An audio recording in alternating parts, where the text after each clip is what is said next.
boys and girls, it's Miss Notebaert, and as I promised, I did bring you guys a book. I got Frankie here with me too today.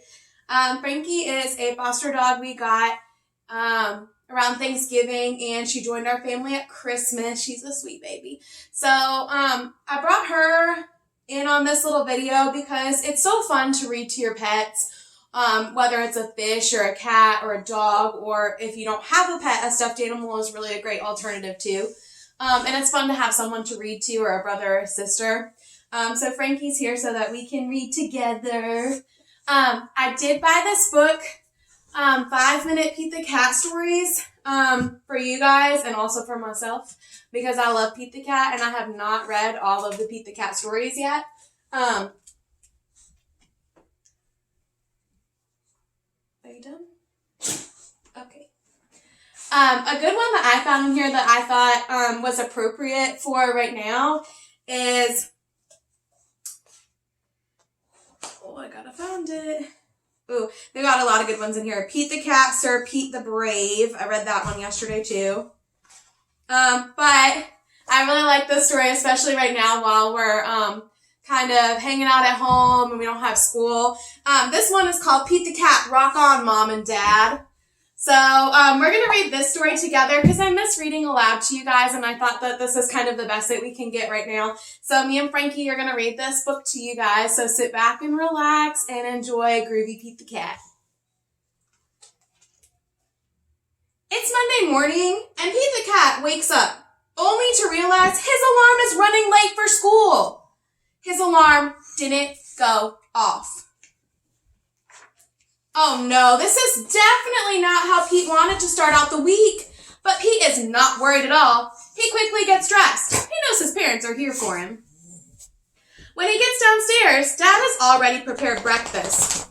Better not skip breakfast. It's the most important meal of the day, says Dad. Pete chows down on some cereal. Pete gets ready to leave the house. Aren't you missing something? Asks Mom. Pete almost forgot his book bag. Good thing Mom and Dad had it all ready for him. He rushes out to catch the bus, just in time. Pete is thankful to have his parents to help him this morning. Pete knows that Mom and Dad do so much for him. After Pete gets home from school, Mom helps him practice baseball. Pete is getting better and better every day with her help. Dad takes him to his guitar lessons every week so Pete can practice what he loves. Pete's favorite hobby is playing the guitar. And every day, Mom and Dad do 100 little things. And Pete realizes that he's never really said thank you.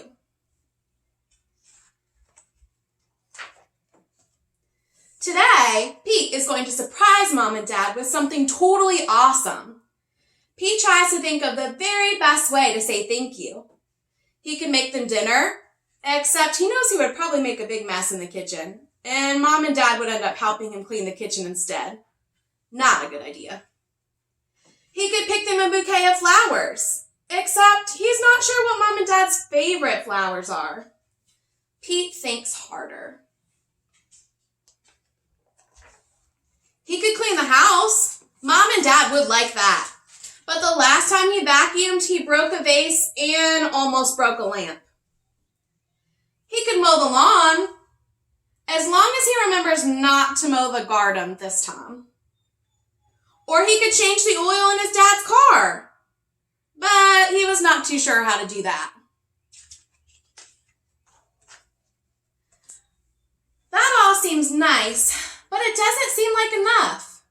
Pete really wants to do something special that they'll never, ever forget.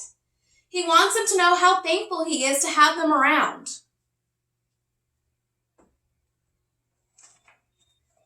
Pete asks his big brother, Bob, for some help. Bob is the smartest guy he knows. Bob will know what Pete should do. What can I do to tell Mom and Dad how much I love them? Pete asks. It doesn't matter what you do, Bob says. It's how you do it. So long as it's from the heart, Mom and Dad will totally dig it. That gives Pete an idea. He knows exactly what to do to show Mom and Dad how grateful he is.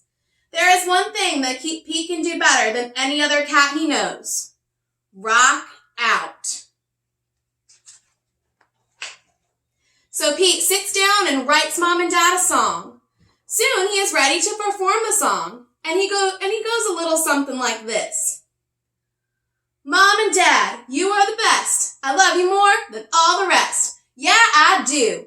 I cannot count all the things you do. I know it's all because of you. Yes, it is. That I love music, and I love art, and I love you with all my heart. Yes, I do. Wow, that was awesome, says Dad. And very sweet. We were not expecting this at all, says Mom. It is the best surprise ever. So that's our first 5-minute Pete the Cat story.